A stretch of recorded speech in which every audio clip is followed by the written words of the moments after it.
Un beau bonjour du cœur à vous tous, à chacun et à chacune.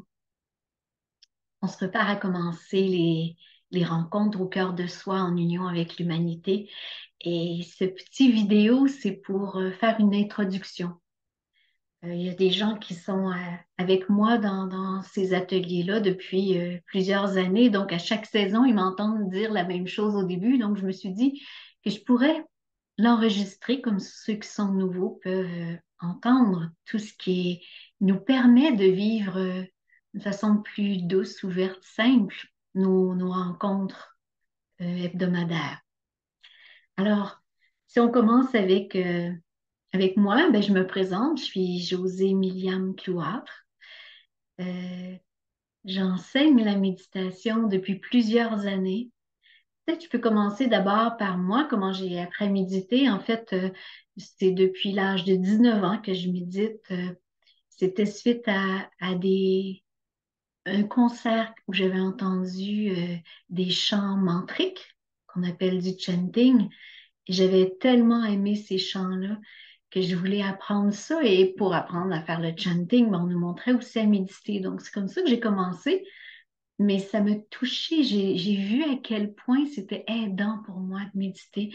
Comment, euh, à cette époque-là, je travaillais dans un centre pour personnes atteintes du sida ou personnes séropositives.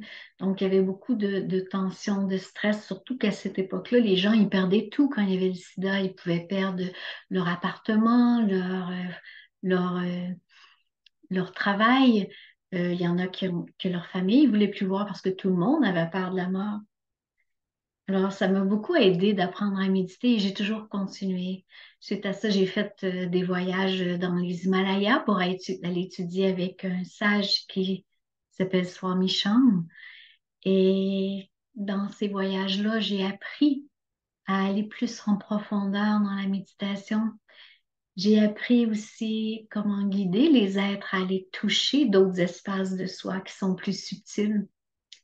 Et c'est là aussi que j'ai déployé ma capacité de faire des chants mantriques, ma capacité de, de guider et de faire pour moi-même aussi des respirations pranayam. Donc, toutes des choses qu'on va expérimenter ensemble au fil de nos rencontres.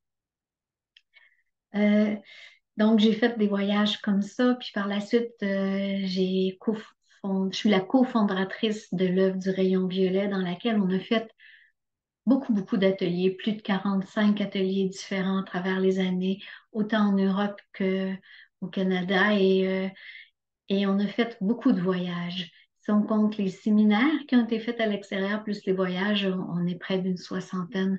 Et toutes sortes de voyages, autant au Costa Rica, au Mexique, euh, en Inde, en Égypte, au Tibet, euh, au Népal, au Pérou. Euh, Beaucoup, beaucoup de voyages. Mais le but, c'était toujours d'aller rencontrer un aspect de soi-même qui nous ouvrait à voir plus large, qui nous amenait au-delà de la réalité concrète ici maintenant pour voir plus loin à travers une autre culture, pour voir plus loin aussi à travers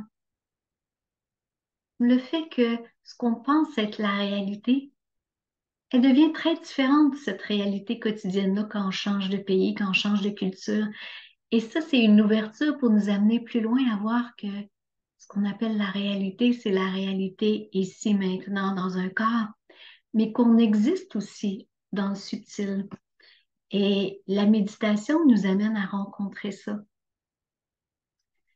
Effectivement, si je vous parle de la méditation, c'est un moment de repos, un moment où on apaise notre mental, où on fait le calme dans nos pensées, dans nos émotions pour simplement être là, ici, maintenant.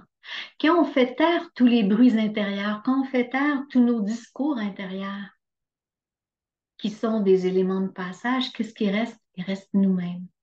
Et la méditation, c'est ce moment-là qu'on se donne pour aller reposer dans l'être vaste et infini qu'on est, au-delà de notre individualité, notre identité.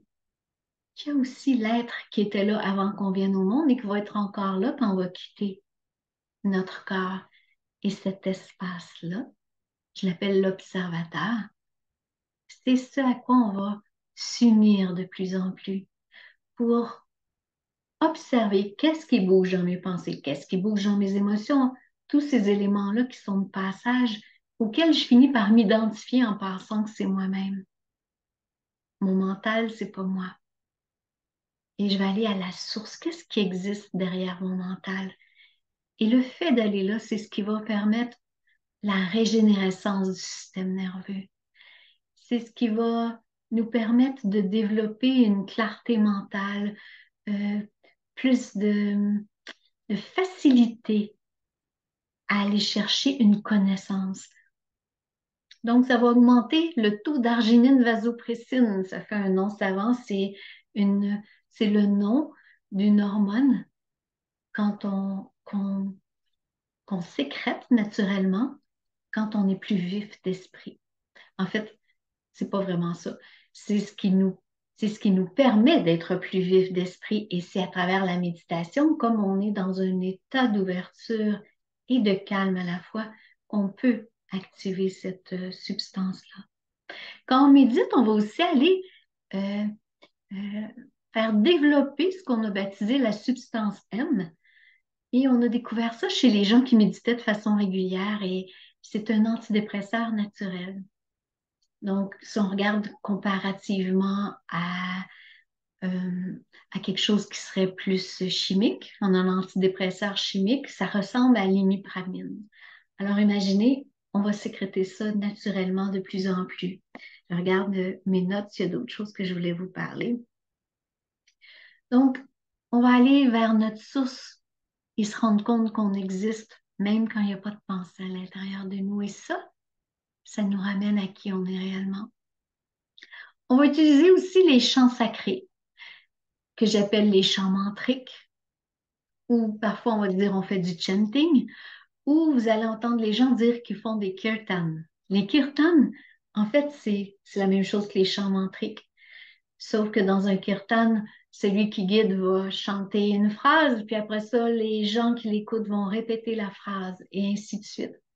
Nous, on va le faire plus sous forme de chanting parce que moi, vous allez m'entendre, mais on ne peut pas ouvrir nos micros pour que tout le monde puisse être entendu parce qu'avec Zoom, le son n'est pas fait pour ça. Il y a un décalage de temps. Donc, vous allez vous entendre chanter avec moi pendant les chants mantriques. Et pourquoi on fait ça? Parce que si on veut s'aider à calmer notre mental, on peut utiliser la répétition. Et plus je vais répéter, plus mon mental se calme, s'endort. Un peu comme quand on fait ah pour endormir un enfant. Il s'unit au son de notre voix qui est toujours pareil, puis ça va cesser son goût d'aller mettre son attention vers tout ce qui l'entoure, puis l'amener à s'apaiser pour s'endormir. On fait ça avec notre mental pour nous-mêmes être plus calmes pendant la méditation. Donc, les chants mantriques, euh, je vais vous les enseigner. Ils vont être à l'écran. C'est des chants simples. On va faire souvent en sanskrit ou en hindi parce que c'est des langues qui ont une sonorité qui nous amène à avoir une ouverture, nous amène à avoir le cœur ouvert de plus en plus. Euh, donc, il va y avoir toujours une petite période où on va utiliser les chants mantriques juste avant de méditer. Mais nos rencontres vont toujours commencer par un 5 minutes où je vais parler d'un thème suite à quelque chose que j'ai vécu pendant la semaine et on va essayer de mettre une conscience face à ce thème-là ou un aspect plus amoureux face à ce thème-là. Et par la suite, on va toujours continuer avec une détente. Alors, il y a des fois où vous allez être en position assise, d'autres fois, je vais vous demander d'être en position allongée. Donc, vous devez prévoir ça quand vous vous préparez aux rencontres, d'avoir la possibilité d'être dans les deux positions. Ce moment-là de détente, c'est vraiment pour nous ramener ici maintenant dans une conscience, dans une pleine conscience du moment présent, disons-le comme ça. Et ça, il va y avoir des façons différentes d'y aller. Des fois, on va aller dans des guidances de yoga nidra. vous allez voir, on utilise notre attention à aller d'un endroit à l'autre de plus en plus et ça finit par calmer notre mental parce que c'est des endroits de notre corps qu'on va visiter. Ça va nous permettre d'être de plus en plus détendus, mais de rester présent, conscient. Il va y avoir des sortes de détente où on va utiliser la respiration, d'autres où on va utiliser des sons, d'autres où on va utiliser une visualisation, des visites de notre corps pour détendre différents endroits de notre corps. Euh, donc, j'y vais avec différentes approches parce que je sais qu'il y en a qui sont plus efficaces pour certains, alors que d'autres, c'est d'autres techniques qui vont les aider le plus. Donc, ça va être varié d'une fois à l'autre. Si ensuite, je vous parle des cercles d'énergie, ben, les cercles d'énergie, on finit toujours notre rencontre avec ça. Donc, il y a un thème, une détente, un chant mantrique, la méditation, un cercle d'énergie. Comme on a détendu notre être, qu'on a ouvert notre cœur, ouvert notre conscience, quel meilleur moment pour émaner de l'énergie, de l'amour vers des êtres en difficulté ou en déséquilibre. Donc, il va y avoir un moment où je vais vous guider à appeler la présence de vos proches pour qu'ils puissent recevoir cette énergie-là. Cette façon avec laquelle je vais vous guider, vous n'avez pas besoin de demander la permission des gens que vous invitez dans notre cercle. Parce que s'il a un problème au foie, votre invité, on n'ira pas travailler directement sur son foie. On va aller travailler toujours, le mot travailler n'est pas bon, on va aller œuvrer toujours sur des éléments plus vastes. Amener le calme, l'ouverture, la détente, l'ouverture du cœur, l'ouverture de notre capacité à voir au-delà des apparences. Et tout ça est primordialement. Pourquoi on fait ça? Pour aider les êtres à reconnaître qu'ils sont pur amour, pour les aider à reconnaître la lumière qui est en eux. Et ça fait transformer leur rythme vibratoire et ça stimule leur propre auto-guérison. Donc, comme c'est pas très précis pour une personne en particulier, c'est ce qui fait qu'on n'a pas besoin de demander la permission. Et souvent aussi, on va aller s'unir à des gens en difficulté dans le monde, que ce soit au Maroc, en Libye, en Afghanistan, en Afrique, euh, en Asie, en Europe. On va aller dans des endroits où il y a eu des éléments plus difficiles dans les derniers jours à chaque semaine, puis on va émaner notre lumière vers ces êtres-là pour qu'ils se sentent accompagnés, qu'ils puissent s'apaiser, qu'ils reconnaissent leur force et leur lumière en eux. Alors, c'est comme ça qu'on termine nos rencontres et c'est le meilleur moment pour faire ça parce que on s'est préparé pendant 45 minutes avant d'arriver à ce moment-là. Alors, c'est pour ça que ça s'appelle au cœur de notre être en union avec l'humanité. Pour ces rencontres-là, si je vais maintenant dans des éléments plus techniques, euh, moi, vous allez me voir comme ça installé dans mon local. Euh, je vais avoir la possibilité d'ouvrir ou de fermer vos micros.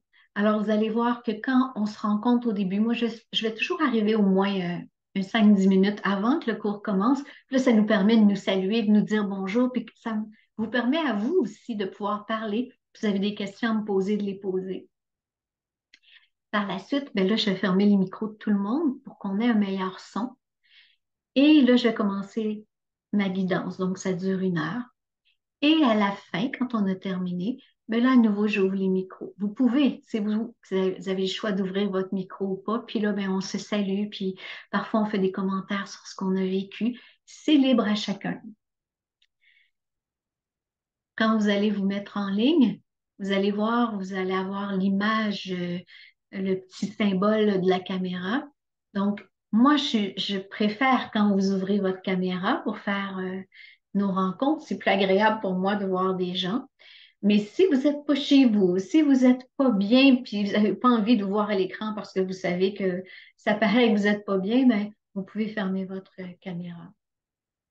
Euh, quoi d'autre? Je regarde mes notes. Micro fermé. Donc, prévoyez-vous une pièce où il fait chaud, une pièce où vous êtes confortablement assis sur une chaise, où vous pouvez vous étendre. Vous pouvez vous prévoir une couverture ou un châle, parce que quand on fait la méditation ou même quand on fait la détente, comme tous nos organes vitaux fonctionnent maintenant au ralenti, tout notre sang va aller dans le centre de notre corps et on va avoir peut-être plus froid parce que moins de sang qui circule dans nos bras, dans nos jambes. C'est un peu comme quand on dort. Hein, notre circulation sanguine se positionne comme ça parce qu'on est dans notre système nerveux parasympathique. Donc, voilà, c'est le fun d'être au chaud. Pour vous assurer que vous recevez toujours nos mails à chaque semaine, c'est important de rentrer l'adresse accueil@josiecloire.com ou infolettre@josiecloire.com dans dans vos, dans votre courrier, là, dans votre donnée de contact. Comme ça, on est sûr que les courriers iront jamais dans les indésirables ou dans ce qu'on appelle les spams. Euh, on va vous envoyer chaque semaine le, le site, le lien pour pouvoir écouter la rediffusion. Parce que à chaque semaine, le lendemain de la rencontre, vous recevez le lien pour la rediffusion et vous pouvez l'écouter pendant toute la semaine. Il y en a qui aiment ça refaire, soit la méditation, soit la détente ou tout au complet, vous avez le choix. Et ils aiment ça écouter ça pour se garder dans un calme, dans une détente plus soutenue. Donc, vous avez le choix d'aller écouter ça si vous voulez entre les rencontres. Ils sont là, disponibles jusqu'à la rencontre suivante. Quand on arrive à la rencontre suivante, là, je l'enlève de YouTube. Vous pouvez, le lien que vous avez reçu pour commencer notre session, c'est ce même lien-là qu'on va utiliser chaque semaine pour être en direct ensemble pour nos méditations. Voilà, c'est ce que j'avais à vous dire. Dans la lettre qui est avec votre lien, vous voyez différents petits éléments encore plus techniques sur comment vous connecter à Zoom et tout ça. Alors, ben, je vous souhaite des beaux moments en attendant qu'on se retrouve et je vous fais un beau namasté. Qu'est-ce que ça veut dire? Ça veut dire toi et moi unis dans notre cœur. Namasté.